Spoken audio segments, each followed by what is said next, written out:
कितना बड़ा अपराधी है मैं समझ नहीं पाई थी, लेकिन आज मुझे पश्चाताप हो रहा है कि मुझे ऐसा नहीं करना चाहिए था। मुझे भगवान शिव के चरणों में अपराध नहीं करना चाहिए था, उनकी आज्ञा का अवहेलना नहीं करना चाहिए था। इसलिए मैं पति के घर एकदम नहीं जाऊंगी, और यदि यहाँ रहती हूँ और महादेव जी का अपमान देखती हूँ तो भी मुझे अपराध लगेगा। इसलिए मैं अपने शरीर को एक क्षण के लिए भी स्थिर नहीं रख सकती हूँ। स्व आत्म कलेवरम विसृजेत कह रही है कि हे दक्ष, अब पिता कहना छोड़ दी, कह रही है हे प्रजापति दक्ष, तुम शिव अपराधी हो, और ऐसे शिव अपराधी को मैं अपना पिता नहीं कह सकती। जो शिव भगवान शिव से विरोध करता है उससे अपना संबंध त्याग देना चाहिए, क्योंकि शिव कौन है? जगदात्मा महेशु पुरारी, जगत जनक सब के हितकारी, जगत जनक सब के हितकारी। इस जगत की आत्मा है, सबके हितैषी हैं, जगत के जनक हैं, पिता हैं और सबके हितकारी हैं। ऐसे भगवान शिव से तुम विरोध करते हो, तुम मेरा बाप कहलाने के अधिकारी नहीं हो। मुझे तो शर्म आ रही है तुम्हारी पुत्री होने में।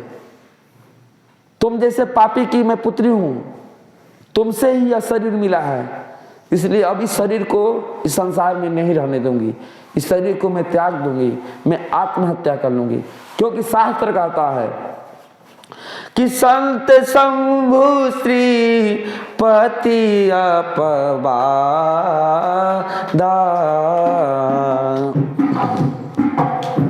संत शंभु श्री पति अपवादा, सुनिया जहाँ तहाँ असीम मर्यादा, काटियता सुजीव सो बसाई, श्रवण मुदीनत चलिया पराई, श्रवण मुदीनत चलिया पराई। शास्त्र कहता है कि संत शंभु श्री पति अपवादा, जो संत महात्मा का, भगवान शिव जी का, और भगवान शिव के जो भगवान हैं कौन है? भगवान हरि। इन तीन की जो निंदा सुनता है, इन तीन की जो निंदा करता है, उसके साथ क्या करना चाहिए? काट या तासु जीव सो बसाई, उसके जीव को काट लेना चाहिए। यदि आप में सामर्थ्य है तो क्या करना चाहिए? ऐसे पापी के जीव को काट लेना चाहिए।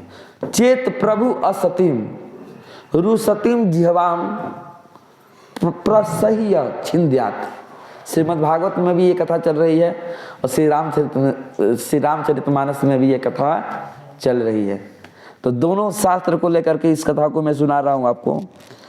श्री रामचरितमानस में कह रही हैं सती जी कि चेत प्रभु असतिम रुसतिम जिह्वा प्रसह्य छिंद्यात, बलपूर्वक ऐसे दुष्ट का, ऐसे पापी का जीभ काट लेना चाहिए जिसकी जिह्वा भगवान और भगवान के भक्त की निंदा करती है। यदि आप सामर्थ्य नहीं है ऐसा करने में, आपके पास इतना बल नहीं है, तो क्या करना चाहिए कि स्व कलेवरम विसृजेत, तो अपना आत्महत्या कर लेना चाहिए। क्या करना चाहिए? आत्महत्या कर लेना चाहिए। और आत्महत्या भी नहीं कर पा रहे हैं क्योंकि सबको अपने प्राण का मोह होता है, तो क्या करना चाहिए? कर्णोपिधाय, दोनों कान बंद कर लेना चाहिए, ततः निरयात, वहां से चला जाना चाहिए, निंदा नहीं सुनना चाहिए।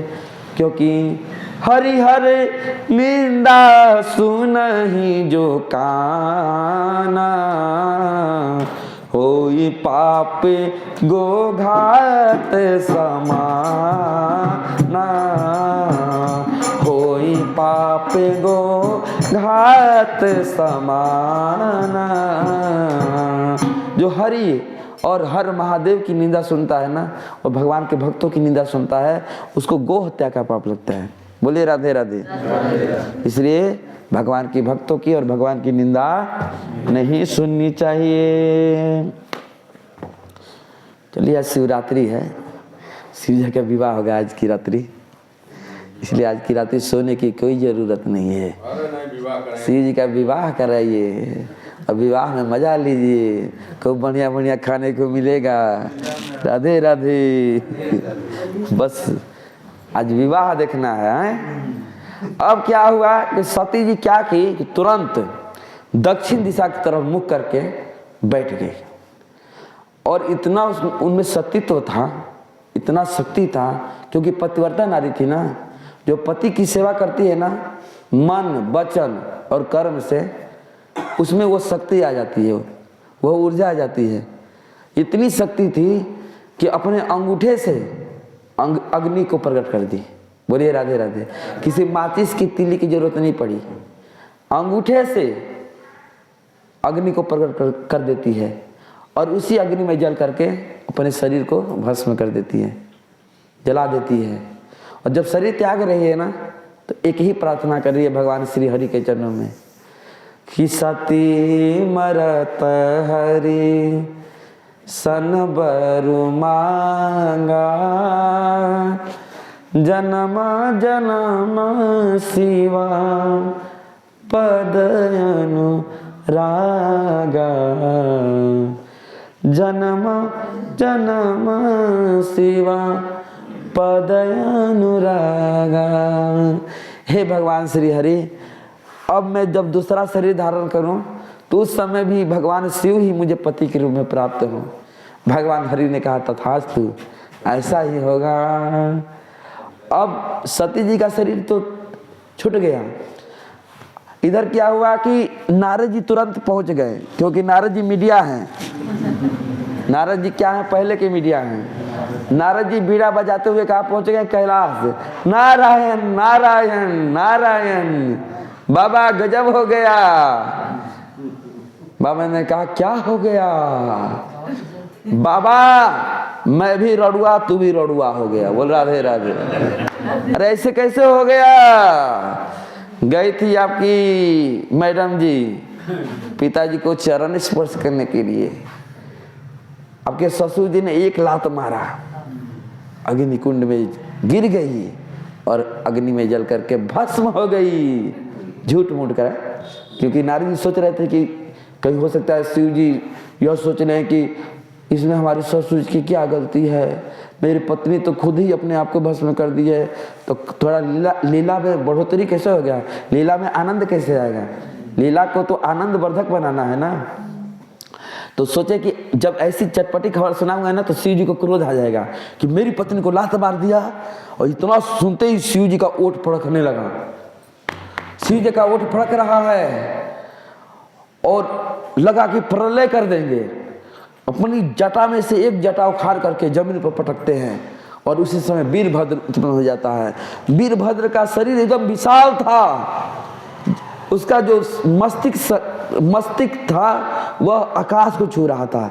बड़े बड़े लंबे लंबी भुजाएं थी, बाल उनके बड़े विकराल थे, आंखें विकराल थी, बड़ा डरावना स्वरूप था। वीरभद्र हाथ में त्रिशूल लिया है, शंकर जी से पूछता है क्या आदेश है? शंकर जी कहता है दक्षम सा यज्ञम जही, शीघ्र ही जाओ और दक्ष प्रजापति का यज्ञ विध्वंस कर दो, दक्ष प्रजापति का नाश कर दो। वीरभद्र हाथ में त्रिशूल लेकर के दौड़ते हुए जा रहे हैं। कहाँ? हरिद्वार कनखल की तरफ। कैलाश से प्रस्थान किए हैं हरिद्वार कनखल के लिए। और केवल वीरभद्र नहीं जा रहे हैं, शिव जी के जितने भूत प्रेत गण हैं, जितने उनके अपने सेवक हैं, नंदीश्वर आदि सब पीछे से दौड़ रहे हैं। बोलिए राधे राधे। जितना भूत प्रेत है ना, सब भगवान शिव का गण है। भूत प्रेत सब दौड़ पड़ा यज्ञ को विध्वंस करने के लिए, और यज्ञ को चारों तरफ से घेर लिया गया और यज्ञ को विध्वंस करना शुरू कर दिए। क्या किए? क्या हुआ कि वीरभद्र जाकर के दक्ष प्रजापति को पकड़ लिया। वीरभद्र जाकर के दक्ष प्रजापति को पकड़ लिया, और भी जो भगवान के गण लोग थे, जितने देवी देवता वहां आए थे, सबको दंडित किए, सबको पनिशमेंट मिला। देवताओं का अंग भंग कर दिया गया, किसी का आंख निकाल लिया गया, किसी का दांत तोड़ दिया गया, किसी का आंख निकाल लिया गया, किसी का दांत तोड़ दिया गया। और जो भृगु मुनि थे, जो पुरोहित बने थे, जो जग करा रहे थे, उनका दाढ़ी ही नोच लिया गया। बोलिए राधे राधे। भूखा नाम के देवता थे, उनका दांत निकाल लिया गया। अब भग नाम के देवता का आंखें निकाल लिया गया।